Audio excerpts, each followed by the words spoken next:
Veuillez vous asseoir.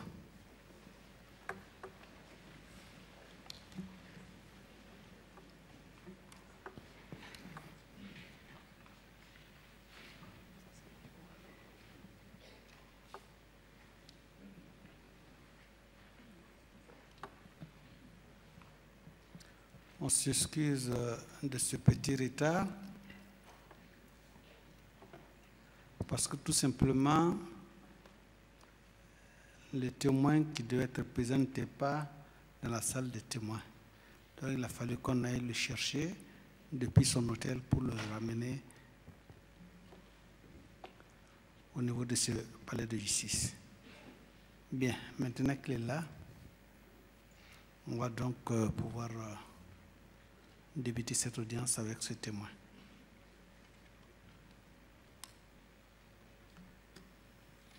Bonsoir, monsieur le témoin. Vous approchez du micro. Voilà.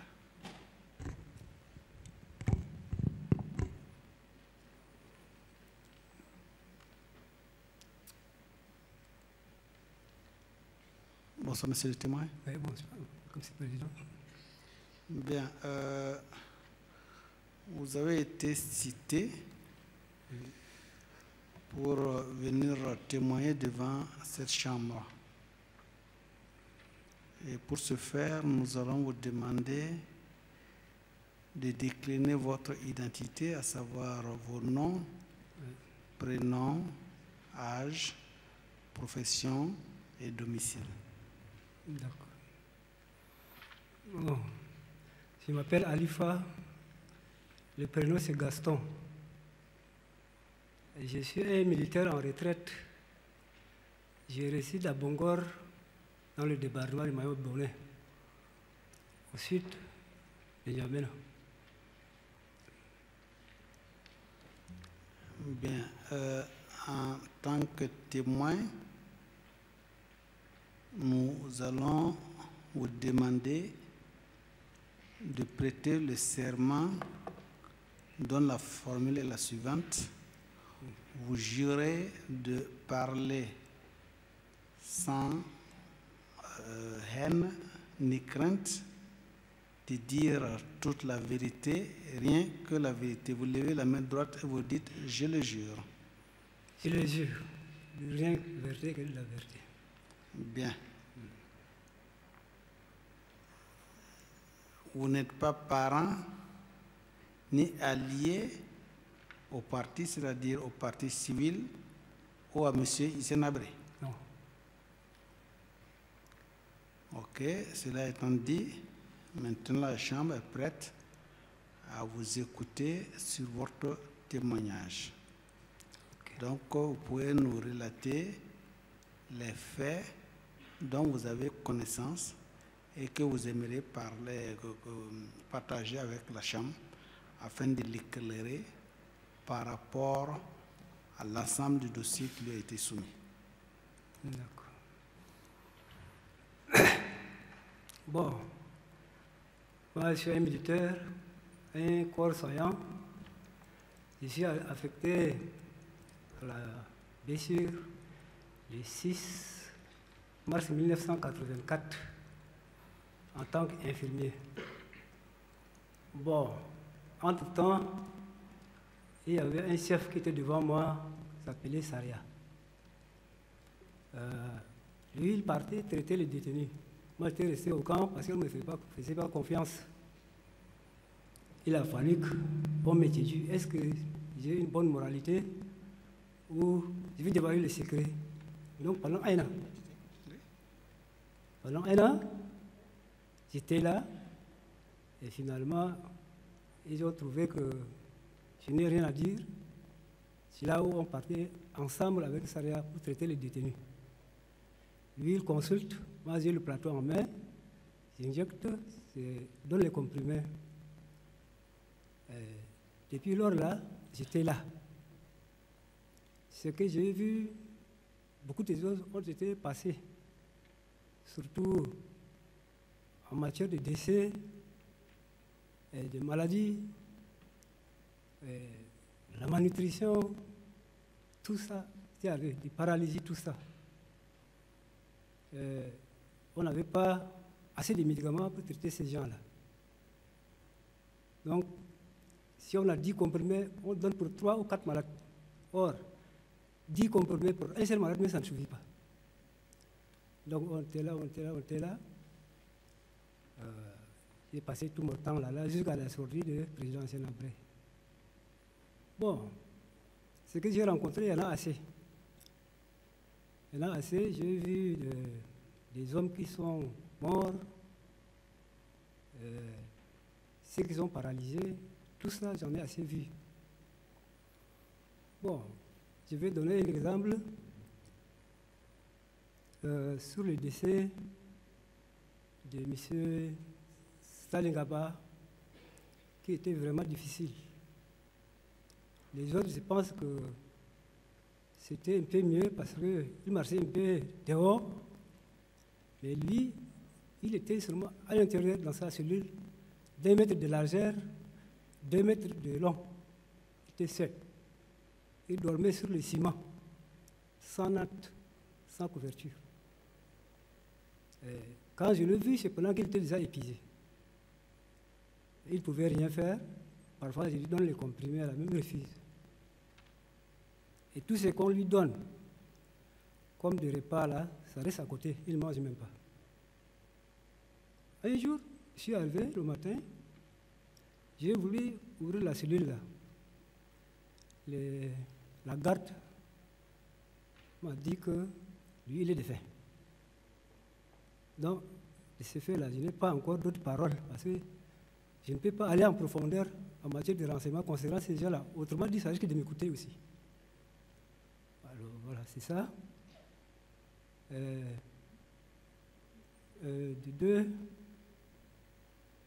le président, un jour, j'ai consulté sur la piscine à la direction de la DDS. La piscine là est encerclée par un autre mur. Juste vers 16 heures, je suis en train d'enregistrer les noms des malades sur le registre, le gros registre. Il a fait son apparition. Il est entré. J'ai entendu le bruit de la porte. Je ne savais pas que c'était lui.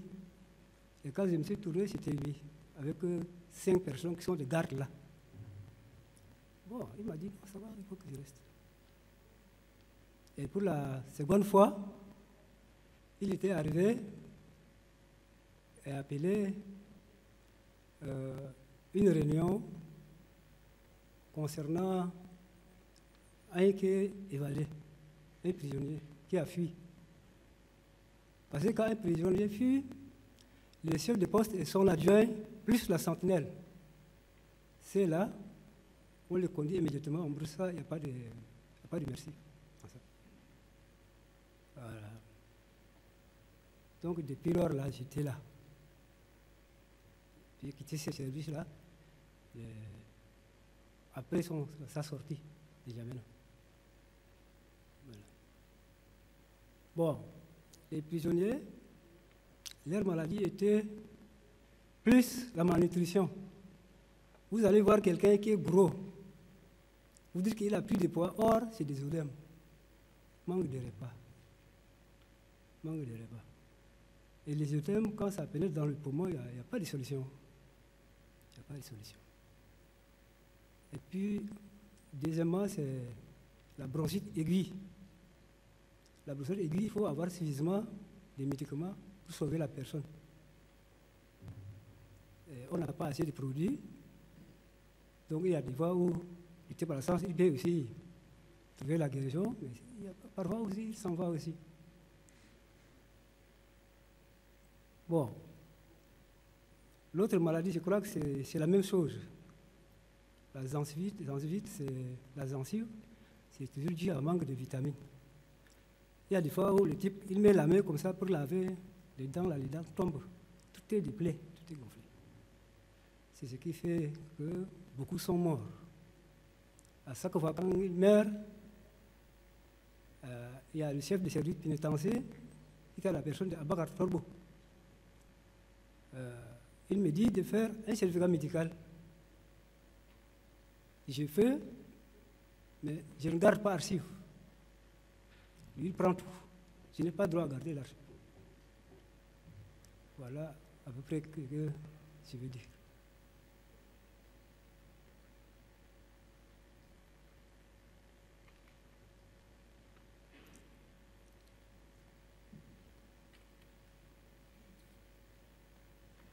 Vous avez fini? Oui. Bien.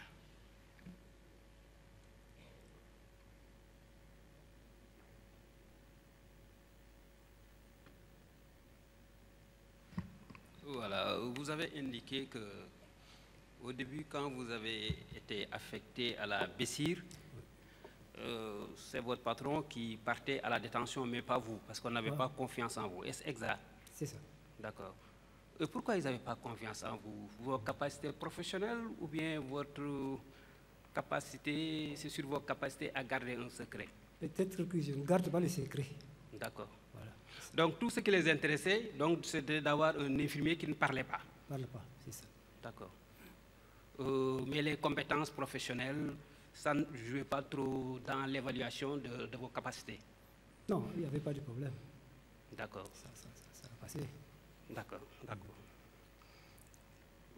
Voilà. Donc,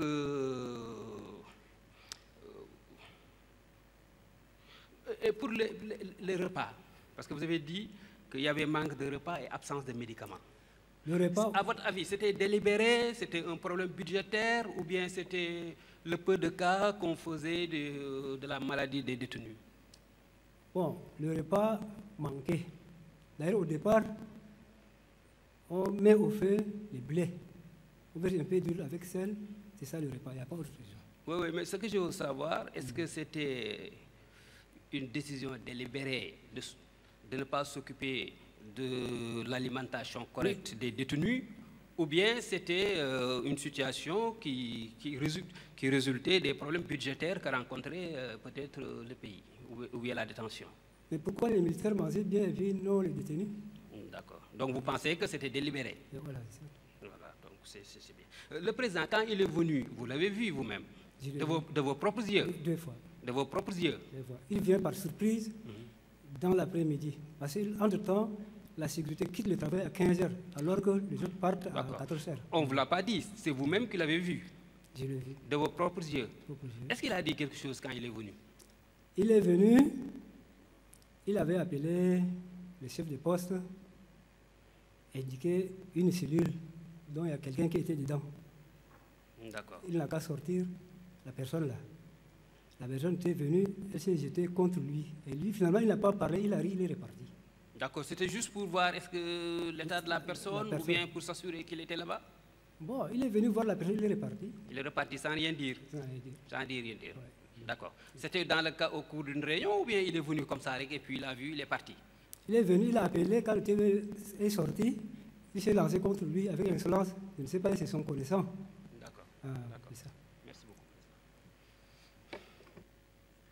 Bien, merci. Monsieur le procureur général, le témoin est à vous. Bien, je vous remercie, Monsieur le Président. Monsieur Alifa Gaston, vous avez suivi une formation pour être infirmier? Oui, Dans quel établissement? Au Tchad ou à l'étranger? bon, j'ai fait la santé publique à N'Djamena, agent technique santé. Et je suis parti au Maroc en 1998 dans le cadre de la maternité. Voilà, c'est ça. Ensuite, vous avez intégré l'armée. Oui, c'est dans l'armée, oui. Votre formation, c'est dans l'armée ou vous avez fait une formation, ensuite vous êtes entré dans l'armée? Bon, mais quand on voit, les militaires, on les forme aussi, la santé publique, on les forme. Bien, vous êtes venu en même temps que votre chef hiérarchique, Saria. Bon, il est là, nous sommes venus ensemble. Vous avez été recrutés ensemble au même moment. Non, je suis parti le trouver là. Il était plus ancien que vous, en grade. Dans le service, en grade, les problèmes de responsabilité, tout ça, il était mon chef. Bien. Vous étiez combien d'infirmiers? On était 4. 4 infirmiers. Oui. chargé de soigner des prisonniers dans combien de prisons? Il y avait locaux. Deux. Il y a trois prisons. 3 prisons au moment où vous êtes recruté à la BICIR comme infirmier. C'était en 84. 84. Donc en 84, il y avait 3 prisons. 3. Quelles sont ces 3 prisons? Pouvez-vous nous les rappeler? Camp du Martyr, Oui. la piscine de la DDS et les locaux de détention. Attention, en 84, est-ce qu'il y avait la piscine, les cellules de la Non, piscine? bon, il y avait une prison là quand même, une maison en toile qui était là. Mais il n'y avait pas la piscine. Non, il n'y en avait pas encore. Il y avait combien de cellules au niveau de la DDS? Celui-là, il y en a assez, je ne peux pas me rappeler le nombre. Hein. Surtout à locaux, il y avait assez de maisons. Et au camp du Martyr aussi, c'est des petites cellules. De petites cellules? Des petites cellules qui prend une personne, un truc comme ça. Combien de personnes? Bon, il y a certaines cellules qui peuvent prendre 3 ou 4, mais la plupart là, 1 ou 2. Il vous arrivait de faire des visites de prison au niveau de la DDS, dans ces petites cellules? Bon, je pars. Je vais, mais il y a certaines cellules là, on ne m'autorise pas. Mais là où j'ai l'habitude de passer, je passe. On ne vous autorisait pas à aller visiter les cellules de la DDS? Non, je partais. Vous partez? Je partais. Vous visitez les prisonniers? Les prisonniers, oui. Il y avait des prisonniers malades là-bas? Il y en a fait beaucoup. Au niveau des petites cellules? Oui. C'était des maladies graves ou des maladies bénignes? Bon, les maladies dont je venais de citer, il n'y avait pas autre cas que ça. Les bronchites aiguës, la malnutrition, la paralysie, etc. Bien, en dehors de ces petites cellules, il y a le camp des martyrs. Camp du Martyr, oui. C'est un camp militaire qui a été transformé en prison ou bien une prison qui cohabitait avec un camp de militaires? Oh, c'est au sein du camp militaire là même. L'état-major général de l'armée là même. La prison là est dedans. Et il y avait combien de cellules là-bas à peu près? C'est nombreux, je ne peux pas. Ça fait 25 ans. C'est de petites cellules ou de grandes? Maintenant c'est cassé, je ne peux pas me rappeler. Oui, je veux dire, au moment où vous officiez, c'était de petites cellules ou de grandes cellules? Oui, les petites cellules sont vers la droite, Ouais. les grandes cellules de 4 ou 5 là, vers la gauche. Quand vous rentrez, vous faites face au sud. Donc en dehors de la DDS, du camp des martyrs, y avait-il d'autres prisonniers, d'autres prisons? Bon, camp du Martyr, bon, locaux. Les locaux? Oui. Oui. Locaux, il y a assez. Il y avait la cellule la plus grande, c'est la cellule C. Mais... Donc, il y en avait beaucoup de gens dedans. Et de l'autre côté aussi, il y avait aussi des cellules. À peu près 6-7 comme ça. Mais c'est des grandes chambres. Pas comme la prison des maisons d'arrêt, des camps du Martyr et des DDS, non. Et il n'y avait que ça, ces 3 prisons? Bon, ce que je connais, c'est ça. Là où je passe, ce que j'ai vu chez les 3 cellules, là, c'est là où j'ai fait le soin. Ailleurs, je ne connais pas. Au niveau des locaux de la BICIR, actuelle DSP, est-ce qu'il y avait des cellules là-bas? DSP, c'est... Au niveau de la BICIR, hein? Non, mais il n'y a pas la DSP à la BICIR. La DSP, c'est la garde présidentielle. Ils sont devant. L'ancien local de la BICIR, qui est aujourd'hui devenu DSP, la Direction de la Sécurité Publique. Ok, oui, mais là... Voilà, en 84, est-ce qu'il y avait des cellules au niveau de la BICIR? Oui, il y avait une petite prison là. C'est des gens qui sont gardés à vue là, qu'on les mettait là. Est-ce qu'il vous arrivait de faire des interventions là-bas? J'ai passé partout, hein. Je partais là aussi. C'était des personnes qui étaient gardées à vue, mais pas des prisonniers? Oui, ils sont gardés à vue. Ceux qui sont admis après pour les locaux, on les amène là-bas. Ils ne duraient pas là-bas, au niveau de cette prison? Ils ne duraient pas? Bon, il y a des fois, ils durent aussi. Ils durent aussi. Mais c'est là, même les militaires qui commettent des fautes, on les met ensemble. C'est ça. Bien. Et au niveau de la présidence, il n'y avait pas de prison? Ah là, je ne connais pas. Vous ne connaissez pas? Vous n'êtes jamais allé là-bas pour faire des visites au niveau de la prison de la présidence? Bon, il y avait l'un de mes cousins qui était là-bas. Il y avait d'abord les prisonniers libyens capturés au front, et plus les autres prisons aussi. Mais lui, il m'a souvent dit que c'est la maison, là, c'est les Libyens là qu'il est en train de soigner. Mais après tout, il y a un grand centre là, à la présidence. Il y avait une infirmerie bien déterminée là. Il y avait un médecin là. Donc, je ne me suis pas habilité à aller encore là-bas. Vous n'êtes jamais allé là-bas? Si je vais là-bas, c'est dans le cadre de chercher les produits. Je fais une demande, on me donne un petit colis, je reviens comme ça. Et il y avait combien de cellules là-bas? Non, je n'ai pas vu la prison. Vous n'avez pas vérifié? Non, non. Mais vous avez eu à soigner des malades, des prisonniers là-bas? Oh, les prisonniers, c'est ceux qui sont à la DDS, non? C'est pas la DDS. La prison, non. Et la maison d'arrêt, elle existait en ce moment? La maison d'arrêt était là? Est-ce que vous arrivez de faire des visites de... Non, non. Vous n'êtes jamais allé à la maison d'arrêt? Non, non, je ne suis pas allé un jour. Ils ne bénéficiaient pas de soins alors? Bon, il y avait une infirmière qui était détachée là aussi. Comment il s'appelait? Non, je ne le connais pas du tout. Et il y a une prison appelée Moursal, ça vous dit rien, la prison de Moursal? Moursal? Oui. Non. La gendarmerie 1 et 2? Bon, la gendarmerie, c'est juste en 2010 que les gens ont pris tous les prisonniers amenés là-bas. Je veux dire, au moment de Hissène Habré, il y avait ce qu'on appelle gendarmerie 1 et 2. Est-ce que vous avez eu à visiter ces deux prisons et à donner des traitements à des prisonniers? Non.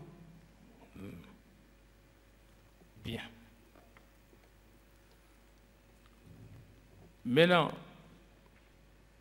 vous allez nous parler du traitement même de ces prisonniers. Est-ce que vous disposiez d'une pharmacie pour pouvoir subvenir aux besoins médicaux des prisonniers? Au départ, il n'y en avait pas. Je partais juste à la prison, la chercher un petit colis. Je disais tout de suite que parfois, au lieu de 4 comprimés, on donne 2. C'est parce qu'il n'y en a pas. Il n'y avait pas de pharmacie? Vous n'avez pas de pharmacie? Bon, mais après vers 88, là, il y avait un pharmacien qui a fui. Il a abandonné sa pharmacie. On l'appelait la pharmacie Wadi Soudour, qui a été saisie. Cette pharmacie-là, on nous a disposé ça. Mais il n'y avait pas beaucoup de choses, mais c'était mieux quand même. Voilà. Est-ce que la présidence vous fournissait des médicaments? Oui, un petit colis. Il y a des contrôleurs généraux de prison au niveau de la DDS. Contrôleur, c'est M. Hadji. Qui faisait, contrôleur général, il y a un contrôleur général qui faisait des visites de prison et qui faisait des rapports mensuels. Bon, contrôleur, la personne dont on l'appelait contrôleur, elle s'appelle Hadji. Il est doté d'une moto, il faisait des tours chaque matin. Parce que maintenant, il est de fin aussi.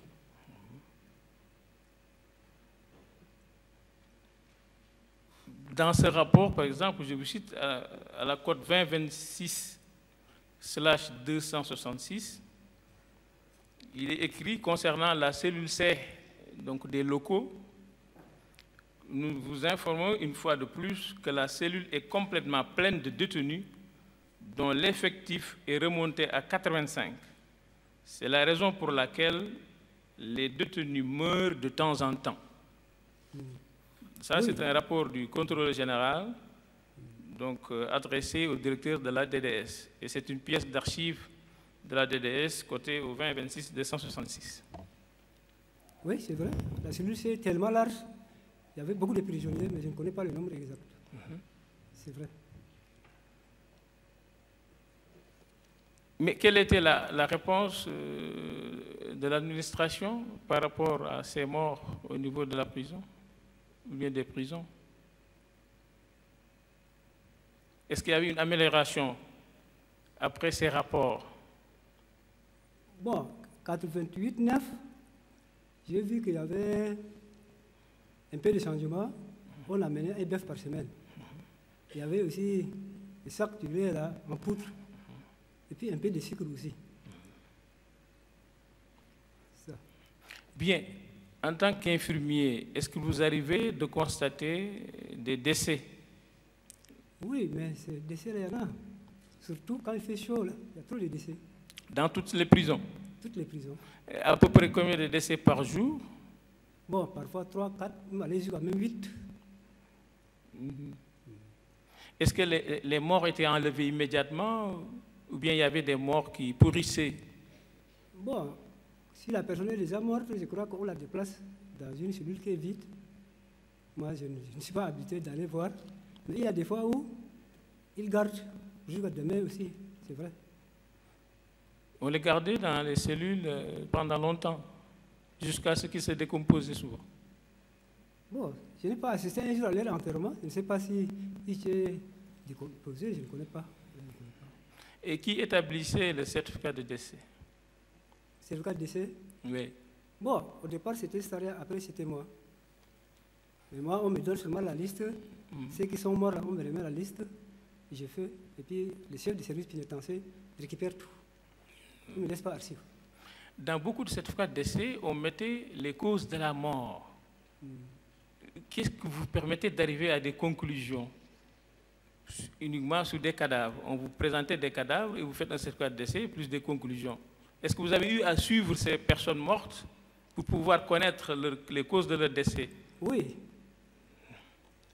Je l'ai su.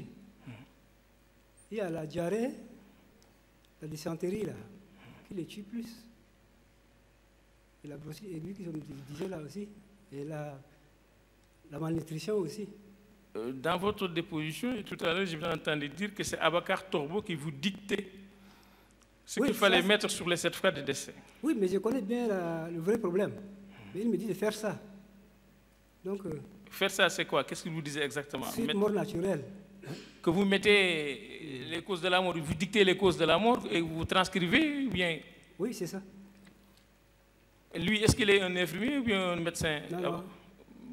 Et pourquoi vous acceptez de coucher des causes de la mort sous sa dictée? C'est une contrainte. Tu n'acceptes pas, tu vas aller où? C'est dur. Ça j'ai couru au risque si vous décollez. Donc, tous les certificats médicaux que vous avez établis, c'est des causes de mort factices, quoi. Bon. Ils ne sont pas réels du tout. Naturel, t'as dit.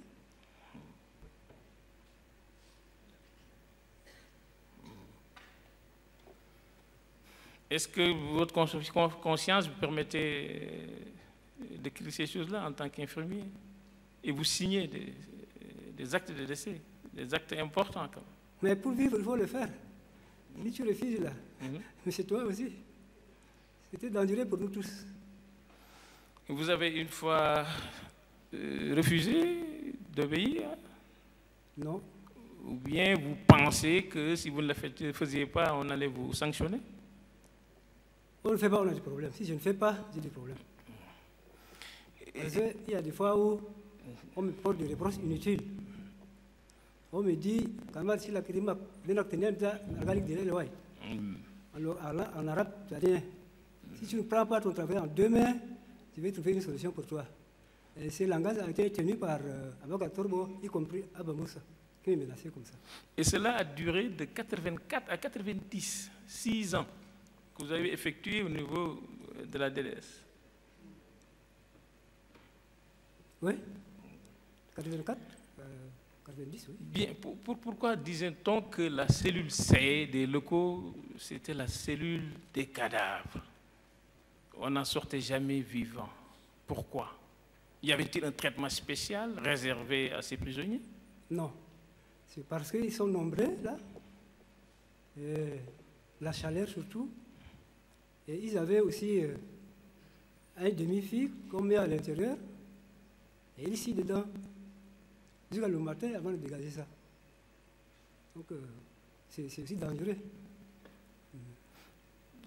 À part la chaleur, est-ce que la nourriture était suffisante?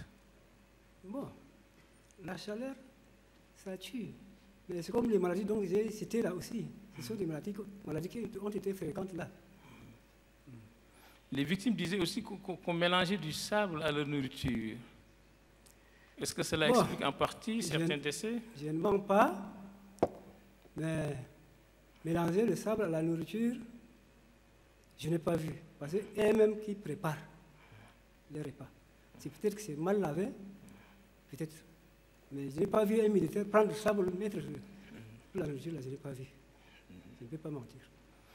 Et vous enregistrez beaucoup de cadavres au niveau de cette cellule? Bon, la cellule C, oui. La cellule C. Vous avez déclaré dans votre déposition que le détenu Clément Abaïfouta était le plus souvent désigné pour transporter les corps, les cadavres. Oui. Pouvez-vous confirmer cette déclaration? C'est vrai. Et pourquoi, selon vous, il était désigné pour ce travail? Mais lui, il était dehors. Il était physiquement fort par rapport aux autres. Et c'est comme ça que de temps en temps, on les désigne. Ils partent. Ce n'est pas lui seul. Ils prennent aussi certaines personnes avec eux. Ils partent. Donc les dépouilles étaient transportées dans une 404 bâchée? Oui, la 404 bâchée, son chauffeur s'appelle Sambo. C'est Abou Moussa qui est toujours à bord. Est-ce qu'on les préparait avant de les amener ou bien on les jetait nus? Bon, la bâchée est située sur la route. Quand ils partent avec les cadavres, ils passent devant la porte, c'est là où je les vois partir.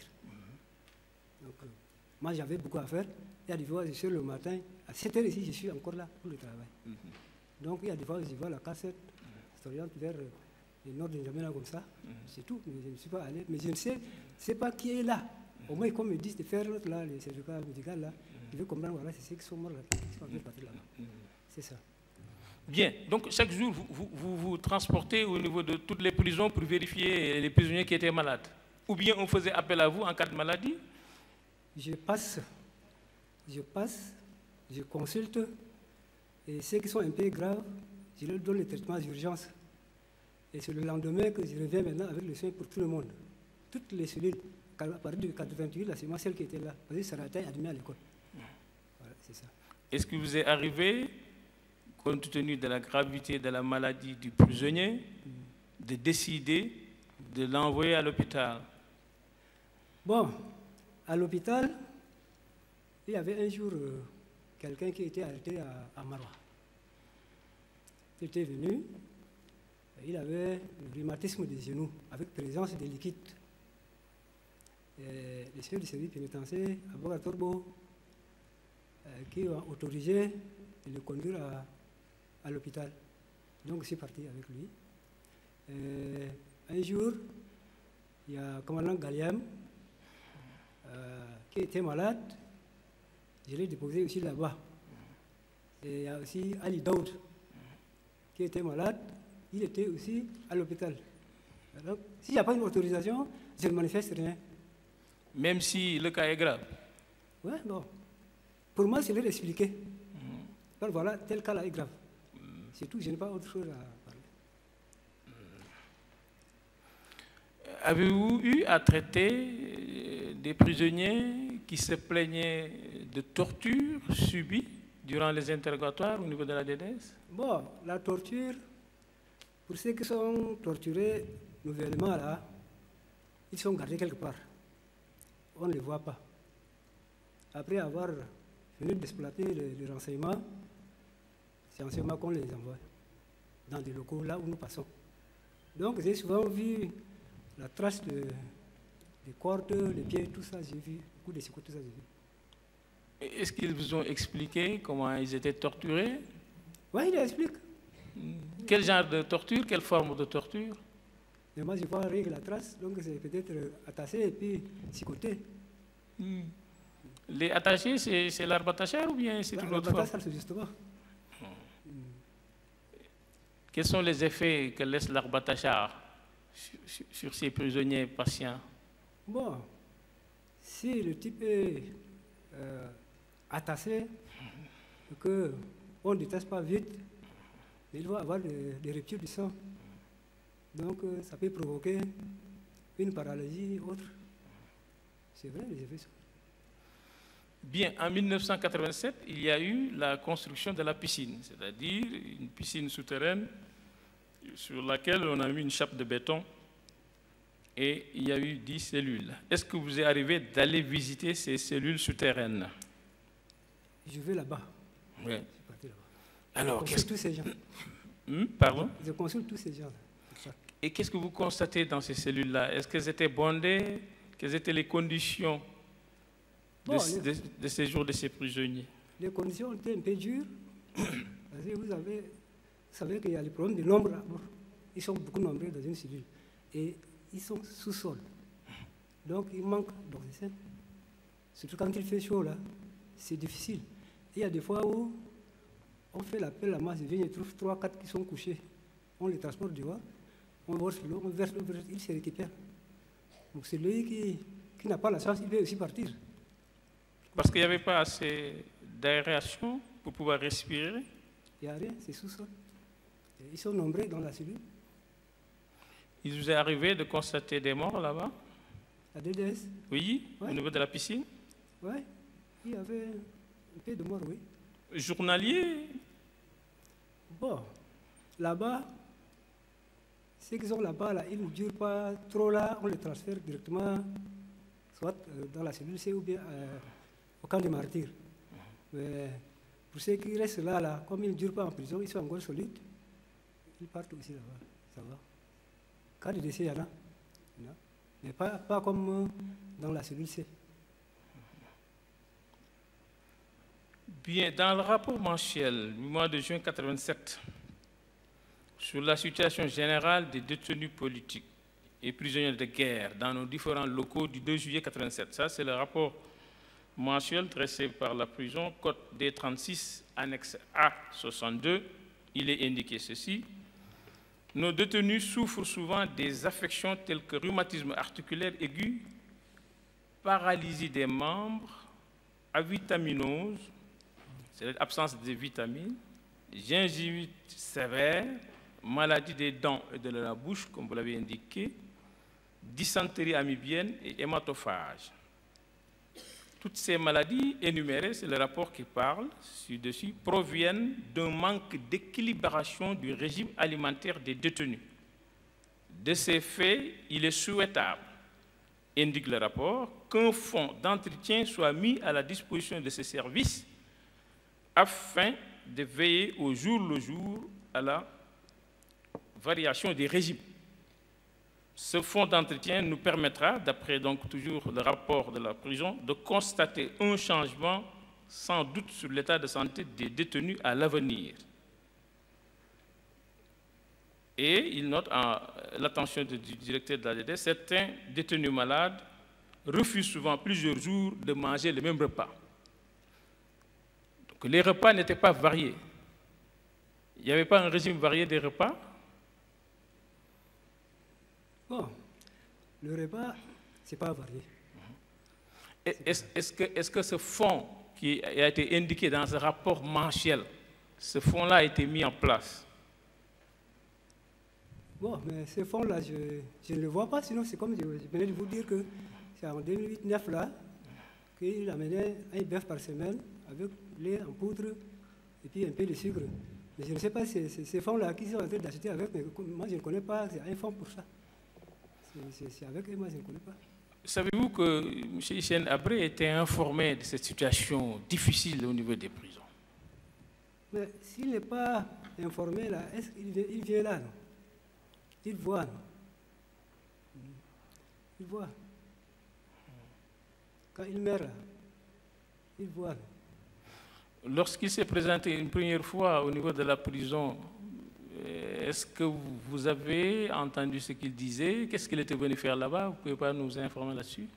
Il était arrivé avec un seul garde noir. Oui. Il a dit au garde de prison là, dans telle cellule sort mal tel type. Donc quand le type était venu, le type s'est mis en colère contre lui. Et de là, il est reparti, il a monté dans le camion, il est parti. Je ne l'ai pas écouté parler. Bon, moi également, je me suis retiré un peu à l'écart. Je ne pouvais pas être Vous ne connaissez pas le prisonnier dont il avait demandé l'extraction? Non, le type était venu nouvellement. C'est quelqu'un qui avait encore sa forme. Donc je ne le connais pas. Bien. Et au niveau du camp des martyrs,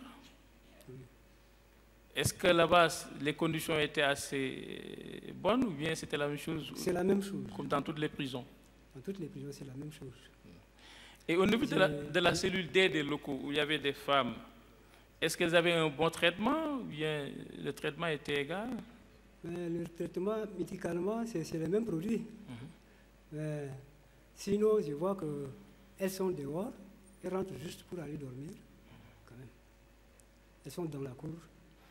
Il y a eu des femmes qui ont eu des grossesses et qui ont accouché au niveau de ces prisons de l'écho. Est-ce que vous avez eu à leur procurer des soins? Oui. À la maman et au nouveau-né? Bon, les soins, il n'y a pas assez de soins. Il n'y a pas assez de soins. Parce qu'il n'y a pas de médicaments. Il faut collecter 2-3 heures, ça finit. 2-3 heures, ça finit. Bien. Est-ce des questions? C'est bon. Bien, Monsieur le Président, on a terminé. Merci. Merci, Monsieur le procureur.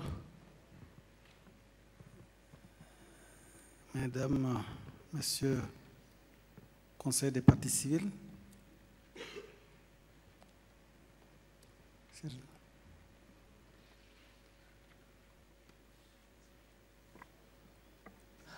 Bonsoir, Monsieur Alifa. C'est mieux là-bas. Bonsoir, Monsieur Alifa. Bonsoir. Vous avez parlé tout à l'heure de Monsieur Galliam.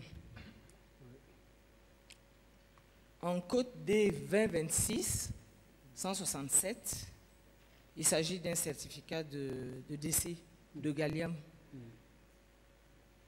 Qui a établi ce certificat de décès? Le certificat de décès de Galliam? Oui. Je ne sais pas Sarah là, je ne me rappelle pas. On temps Sarah était encore là. Et est-ce que vous pouvez nous dire de quoi il est décédé? Parce que vous savez qu'il a été transféré à l'hôpital. Vous pouvez regarder la chambre, s'il vous plaît. Il était arrêté, amené à la Bessire. Et 2-3 heures après, ils l'ont amené au camp de martyrs, dans une petite cellule. Il s'est porté bien. Il y a Maman Bidon qui lui a apporté du pain avec des sirops, tout ça. Mais il ne pouvait pas manger. Bon, à ma grande surprise, on m'a appelé que lui, il est malade. Nous l'avons amené, il est mort dans la salle d'urgence. Et moi, je n'étais pas là dès que ils l'ont pris, je suis reparti pour travailler. Pour moi, c'était pour l'accompagner seulement. Mais en tant qu'infirmier, vous avez dû remarquer certains symptômes de ce qu'il développait comme maladie. Bon, vous ne pouvez pas nous dire exactement de quoi il souffrait? Je disais tout de suite qu'il n'était pas malade. Je ne sais pas, c'est un arrêt cardiaque, je ne connais pas. Sinon, je ne l'ai pas vu un jour malade. Il m'a appelé 2 matins, 2 soirs. Quand je lui ai dit non, je ne suis pas malade encore. C'est ça. Le certificat de décès de Galliam mentionne qu'il est mort d'une méningite épidémique. Oh. Méningite, entre-temps, là, est-ce qu'il y en avait méningite? Il n'y avait pas la méningite. Vous avez également parlé de M. Salegaba. Oui. Que vous avez trouvé seul dans une cellule. Il refusait de manger, il refusait quelquefois les médicaments que vous lui donniez. C'est ça. Mais de quoi il souffrait et quels sont les médicaments que vous lui avez donnés pour qu'il refuse? Il était complètement faible, épuisé. Épuisé de quoi? Il est faible, c'est toujours suite à la vitaminose, comme on disait, la malnutrition. C'est ça. Et sur lui, vous n'avez pas remarqué des traces de torture? Bon, lui, nous l'avons trouvé là, c'était un peu tard. Hein. Il n'était pas directement présenté à nous. Tard, c'est-à-dire? C'est-à-dire qu'ils l'ont gardé quelque part. Quand nous sommes partis le voir là, il était déjà même malade, il était déjà épuisé. Et c'est là qu'il refusait de prendre des médicaments? Il refusait, c'est vrai. Dernièrement, il ne voulait pas. Et quand vous étiez arrivé à sa cellule pour ne pas le trouver là ce matin-là, qu'est-ce que le gardien vous a dit exactement? On m'a montré une cellule fermée. Simplement? Simplement. Vous ne vous êtes pas approché de la cellule pour savoir... Non, non, non. Je ne peux pas m'approcher parce que c'est dangereux pour moi aussi. Il ne faut pas aller fort en renseignement. Pendant que lui, il était là, M. Salingaba, il y avait d'autres Adjaraï également, parce que lui, il est Adjaraï. Il était Adjaraï. Il y avait d'autres Adjaraï également. Est-ce que vous avez eu à soigner des Adjaraï? Les Adjaraï, là. Bon, s'ils sont là, parmi eux, je ne sais pas, mais sinon, ceux qui étaient ramassés à Sar, venaient en Djamena, il y avait une guerre entre le pouvoir et puis eux. Je crois que c'est peut-être dû à la fuite des responsables Adjaraï. Donc ils sont capturés, ils sont amenés aux locaux. Nombreux, c'est vrai. Sans passer par la Bessire? Les locaux, c'est toujours au sein de la Bessire, c'est le gars de la Bessire qui prend la garde là-bas. Et vous avez l'habitude de faire la ronde de toutes ces prisons pour soigner les détenus? Locaux, DDS, camp de martyrs, je passe. Et au niveau de la Bessire, quand les Adjaraï étaient arrêtés, il y avait M. Ahmad Dadji qui est passé par là également. L'avez-vous vu, l'avez-vous soigné? Bon, ces gens-là, je suis venu les consulter un jour. Et ils sont mis à part, pas avec les détenus. Ils sont nombreux dans la salle.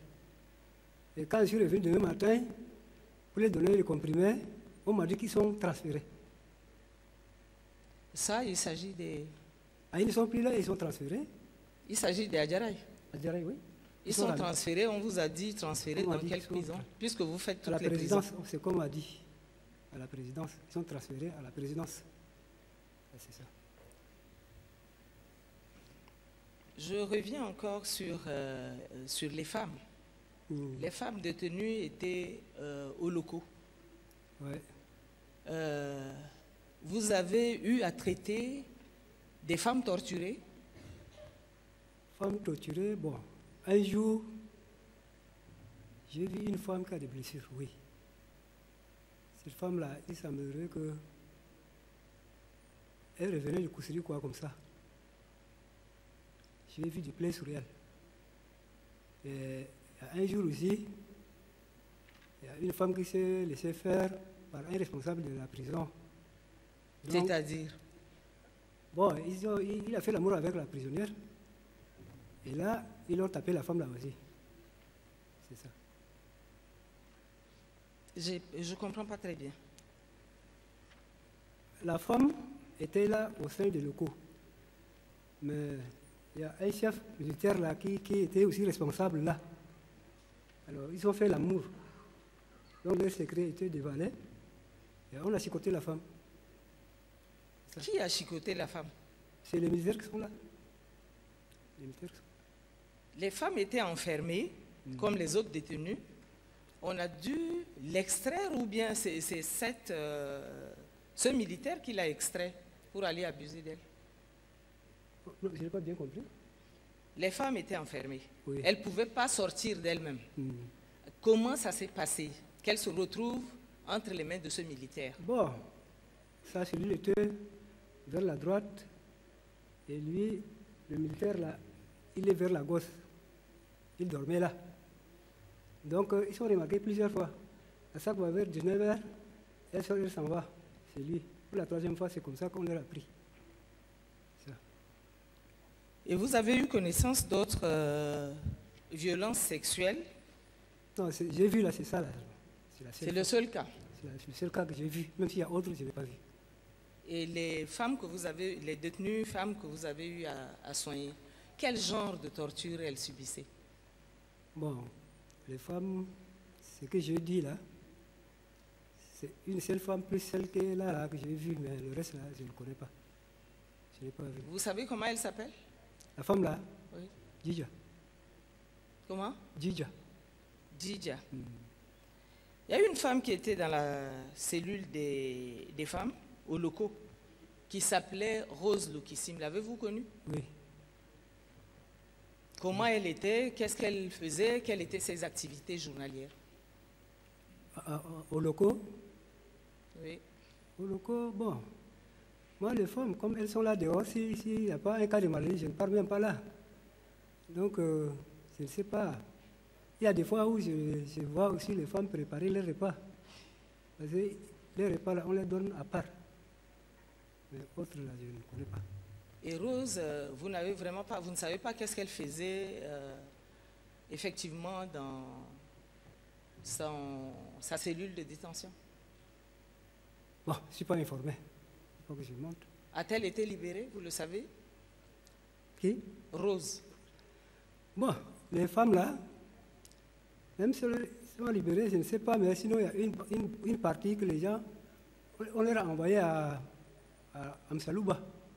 Elles partent préparer. Oui, mais moi je parle pour l'instant, je vais arriver à ces femmes transférées à Amsalouba. Je parle de Rose. Rose Lokissime, vous me dites que vous la connaissez. Oui, pourquoi pas. Voilà. Vous ne savez pas exactement ce qu'elle fait au quotidien, mais avez-vous eu connaissance de sa libération? Qu'est-ce qu'elle est devenue? Bon, depuis qu'elle est libérée, on ne s'est pas vu. On ne s'est pas vu. Et les femmes qui ont été transférées à Wadidoum, vous avez eu connaissance de cette liste-là de femmes, de ces femmes même qui ont été transférées à Wadidoum et à Kalaït? Voilà. Quand ils sont partis, c'est toujours les gardes là qui m'ont dit que les femmes là sont amenées à Amsalouba pour préparer aux militaires. C'est tout. Je ne sais pas comment elles sont parties. Je ne connais pas ça. Vous savez à peu près combien elles étaient? Non. Je ne connais pas exactement le nombre. Hein. C'est au nombre de 5 ou 6, je ne connais pas. C'est des femmes que vous avez eu à soigner Oui. avant qu'elles ne partent? Avant qu'elles partent, elles étaient là, oui. Elles souffraient de quoi? Bon, c'est la même chose. Elles souffraient de ces problèmes de vitamines là, toujours, comme il n'y a pas un bon allemand. C'est toujours ça. Mais néanmoins, ils se déplacent de temps en temps là. Les jeunes hommes n'étaient pas arrivés. Pour ceux qui sont restés en cellule, il n'y a pas moyen de faire même le tour dans la cour. Et là, les jeunes hommes là, s'installent rapidement. C'est ça. Vous connaissez à peu près le nombre de femmes qui ont accouché en cellule? Accoucher? Oui. Accoucher, ce n'est pas une seule femme? C'est une seule femme qui a accouché. C'est pas une seule femme là. Bon, mais je ne me rappelle pas bien parce que ça fait longtemps. Ça fait 25 ans. Et cette femme qui a accouché, vous la connaissez de nom? Toutes les femmes qui sont là, je les connaissais par le nom. Et maintenant, ça fait 25 ans, je n'ai même pas vu une femme libérée comme ça. Donc les noms peuvent aussi partir. J'ai oublié aussi le nom. Le fait de les consulter là, je peux connaître le nom. Et je reviens encore sur les certificats de décès. Oui. Vous connaissiez les causes effectives de décès et on vous dictait les causes qui n'étaient pas ce que vous connaissiez. Mais ce que vous connaissiez, des causes réelles, vous pouvez un peu nous le dire? Des causes réelles? Oui, c'est ce que je venais de dire au procureur. Parce que tu es dicté. Tu ne peux pas dire ce qui est vrai. Et nous aussi, nous avons peur de perdre aussi notre vie. Dans ces coins-là, est-ce que tu peux même réagir? Pas du tout. Tu ne peux pas réagir. Même quand vous vous rendez compte que quelqu'un est décédé de suite de torture, vous imaginez une cause? Non. Ou du moins, vous écrivez la cause qu'on vous dicte? Non. Pour ceux qui sont morts de suite de torture ou autres là, franchement, je n'ai pas vu un jour. Non. Tout ce qu'on a fait de ces jours-là, c'est des gens qui sont morts là, dans la prison. Suite des maladies là, comme on a souvent dit. C'est ça seulement. Torturé comme ça, mort, non. Je n'ai pas vu. Parce que si c'est quelqu'un qu'on doit déjà le tuer là, ça serait l'année de nous le présenter. Vous avez travaillé pendant 6 ans à la DDS. Avez-vous prêté serment? Parce que tous ceux qui travaillent à la DDS prêtent serment. Moi, j'étais à la BICIR. Nous, on ne prête pas serment. Mais le message était clair. Oui, mais de la BICIR, vous arrivez à la DDS, à tous les centres de détention. Vous travaillez là? Bon, si on prêtait le serment, c'est les responsables. Moi, j'étais un pauvre militaire. Je n'ai pas prêté serment, sincèrement. Seulement, on te dit que si tu dévoiles le secret, c'est toi qui vas dedans. C'est-à-dire? Bon, pour ceux qui partent peut-être, c'est les parents de détenus. Allez dire, voilà, votre type est là. Ils prennent un peu de l'argent, ils divisent, ils donnent la moitié au type là, au détenu là. Pour ceux-là, si son problème était jugé pour 5 ans, 6 ans de prison, toi, le médecin, tu le remplaces immédiatement. Vous restez ensemble. On vous enferme tous ensemble. Et si son problème nécessite la mort, et puis toi, le médecin, tu vas mourir. D'ailleurs, pour un détenu, il va traiter un peu. Mais les militaires même là, c'est 3 jours. C'est tout. C'est 3 jours. Il ne vous est jamais arrivé de rendre service à un détenu? Moi, bon, rendre service, c'est avec mes propres moyens. Quand j'ai un peu de choses, ça c'était maintenant à la gendarmerie là-bas. Quand on s'est déplacé là-bas, la prison était vaste. Donc, la plus grande partie là, bon, j'avais un bureau qui a un ventilateur. Pour quelqu'un qui est tellement souffrant, on l'amène dans mon bureau, et je profite pour lui acheter un peu de mandois ou bien des médicaments de la maison. C'est moi, quand j'ai des médicaments qui n'a pas son rôle, à l'urgence, bon, j'amène, je leur donne. Je donne. Et quels sont les médicaments que vous avez l'habitude de prescrire aux détenus? Bon, les médicaments que nous avons prescrits souvent là, c'est de pénicilline 1 million, de péniprocaïne 4 millions, des vitamines, et c'est comme les œdèmes, on leur donne aussi de l'Azilix pour qu'ils urinent comme ça, les items là descendent. Donc, il n'y avait pas autre médicament par rapport à ça au sein de la prison, non. Cette histoire-là. Donc, je pense que c'est un même traitement pour tout le monde. Absolument. Je vous remercie, monsieur. Merci.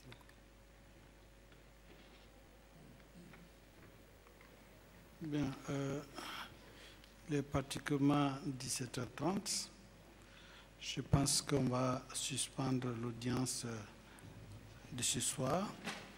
Et croyez-moi que demain, lorsque nous allons revenir, maître, vous aurez la parole pour pouvoir poursuivre le contrat interrogatoire du témoin. D'accord, monsieur le président.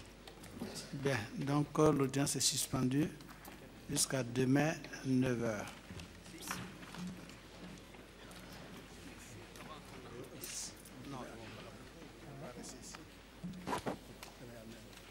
Ah, d'accord. Ok.